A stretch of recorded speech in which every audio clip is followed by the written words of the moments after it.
Jesus for political gain. In the United States, religion has never been confined to the walls of churches. Christianity, and especially the figure of Jesus Christ, has played an outsized role in shaping American identity, culture, and politics. For centuries, leaders have invoked Jesus to inspire unity, justify wars, shape policy, or mobilize voters. What began as a genuine expression of faith has, in many cases, evolved into a strategic exploitation of religion for power and profit. The phenomenon of using Jesus for political gain has transformed elections, built massive religious industries, and polarized society. This essay explores how Jesus has been used, misused, and commodified in American politics and economics. It examines the historical roots of this phenomenon, the rise of the religious right, the interplay between faith and money, the contradictions between the teachings of Jesus and the policies justified in his name, and the consequences for both religion and democracy. Historical roots of political religion. The relationship between Christianity and American politics runs deep. The early Puritans envisioned their colonies as a city upon a hill, chosen by God to exemplify righteousness. This framing of America as a nation with divine purpose laid the groundwork for later political uses of Christianity.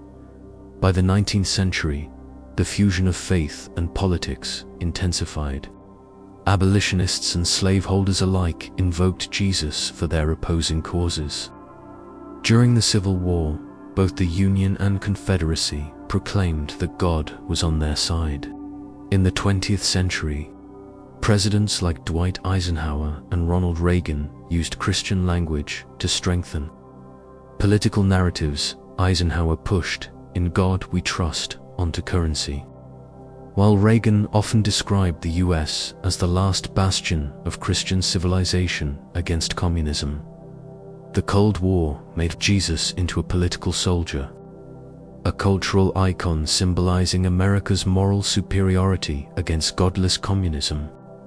Thus, long before today's culture wars, American leaders had already fused faith with political messaging. The rise of the religious right. While religion had long influenced politics, the 1970s and 1980s witnessed the institutionalization of faith as a political machine. Leaders like Jerry Falwell and Pat Robertson built the Moral Majority, a coalition of evangelicals mobilized around issues like abortion, homosexuality, and family values. This movement reframed voting as a spiritual duty. Candidates who aligned themselves with evangelical priorities could secure millions of votes, while those who opposed them risked being labeled enemies of God. Politicians no longer spoke about Jesus only in symbolic terms. Instead, they positioned themselves as defenders of his truth. Ronald Reagan mastered this rhetoric, calling America a nation under God and casting political battles as moral crusades. Later, George W. Bush won re-election in 2004 with overwhelming evangelical support, thanks in part to his image as a born-again Christian and his stances on same-sex marriage and abortion. Jesus in campaign rhetoric. The political use of Jesus often manifests in three ways. Language. Politicians pepper speeches with biblical references, signaling shared faith with voters. Phrases like "God bless America" become obligatory. Symbols. Candidates pose with Bibles, visit churches, or include crosses subtly in campaign ads. These images often matter more than policy proposals. Endorsements. Evangelical pastors publicly endorse candidates, implying that voting for them is aligned with God's will. One of the most striking examples occurred in 2020 when then-President Donald Trump staged holding a Bible outside St. John's Episcopal Church after police forcibly cleared protesters. Critics saw this as a blatant misuse of faith for political theater. Yet many supporters viewed it as a powerful symbol of religious strength. The prosperity gospel and the business of faith. Commercialization of Jesus in politics cannot be separated from the rise of the prosperity gospel, theology that equates faith with financial blessing. Televangelists like Joel Osteen, Kenneth Copeland, and Paula White, who also served as an advisor to Trump, preach that wealth and success are signs of God's favor. This message dovetails neatly with American capitalism and political fundraising. Donations to churches or ministries are framed as investments in divine blessing. Politicians who align with prosperity preachers tap into both money and influence. Campaigns gain endorsements, while preachers gain legitimacy and financial reward. As a result, Jesus becomes less a savior of souls and more a guarantor of wealth and political victory. Distortion of his original teachings about humility, poverty, and service. Contradictions in the political use of Jesus. The exploitation of Jesus for political gain often ignores or contradicts his teachings on wealth. Jesus warned against serving both God and mammon. Yet prosperity preaching sanctifies greed. On peace, Jesus called peacemakers blessed, but his name has been used to justify wars. On the poor, Jesus prioritized the marginalized. Yet policies passed in his name often harm the poor and benefit the wealthy.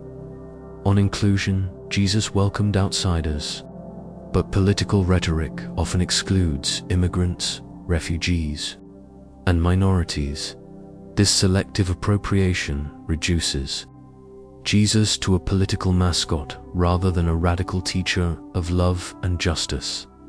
The polarization of faith and politics. Political exploitation of Jesus has fueled division. Many Americans now equate Christianity with conservative politics, alienating millions of believers who reject this alignment. Younger generations in particular are leaving churches that appear more interested in political battles than spiritual formation. Meanwhile, political opponents of the religious right see its claims as hypocritical, pointing out the gap between Jesus' teachings and the policies pursued in his name. The result is a society where religion no longer unites but polarizes, serving as a wedge issue rather than a shared moral compass. Jesus at the Capitol. January 6th, perhaps the most shocking example of Jesus' political misuse, came during the January 6, 2021 attack on the US Capitol. Rioters carried crosses, waved Jesus Saves banners, and prayed in the Senate chamber after storming it. Here, the image of Jesus was not merely rhetorical, it was weaponized in an insurrection against democracy itself. The blending of Christian imagery with political violence revealed the dangers of turning faith into a tool of power, media, money, and the religious industrial complex. The political use of Jesus is sustained by a massive religious media industry. Christian television networks, radio stations, publishing houses, and social media channels broadcast political messages under the guise of faith. This industry thrives on polarization, using fear to drive donations and loyalty. Faith becomes entertainment, politics becomes theology, and Jesus becomes a brand. Politicians benefit from access to millions of mobilized voters, while religious leaders gain wealth and influence. This media and manipulation forms what some scholars call the religious industrial complex, a machine that profits from the exploitation of belief. Consequences for democracy. The exploitation of Jesus has profound effects on American democracy. Erosion of church-state separation. The line between religious authority and political governance blurs. Manipulation of voters. Faithful believers are persuaded to vote against their own economic interests, prioritizing symbolic issues. Corruption of faith. Christianity risks losing its moral credibility when tied to partisan politics. Weakened civic discourse. Debate becomes framed in absolute theological terms rather than pragmatic compromise. These consequences threaten both the integrity of religion and the stability of democracy. Reclaiming authentic faith. Not all Christians accept the political exploitation of Jesus. Many pastors, theologians, and believers advocate for reclaiming faith from partisan misuse. They emphasize Jesus' teachings on compassion, justice, and humility. Movements rooted in liberation theology, social justice, and interfaith cooperation resist the reduction of Jesus to a campaign slogan. Reclaiming Jesus for authentic faith means remembering that his kingdom was not of this world. It requires rejecting the temptation to merge spiritual authority with political dominance. Conclusion. The story of Jesus for political gain in America is one of paradox. On the one hand, faith has inspired justice movements, civil rights struggles, and visions of equality. On the other, it has been hijacked for profit, power, and polarization. When Jesus is turned into a political prop, his radical message of love, humility, and service is distorted. Democracy suffers, religion is corrupted, and believers are manipulated. Yet, hope remains. By disentangling faith from politics and returning to the essence of Jesus' teachings, America can rediscover a form of religion that enriches rather than exploits, that liberates rather than manipulates. Ultimately, Jesus cannot be owned by any party, campaign, or ideology. He stands above them, challenging all systems of power with a call to justice, mercy, and truth. The question is whether America will continue to use him for political gain or whether it will finally listen to his words and live by his example.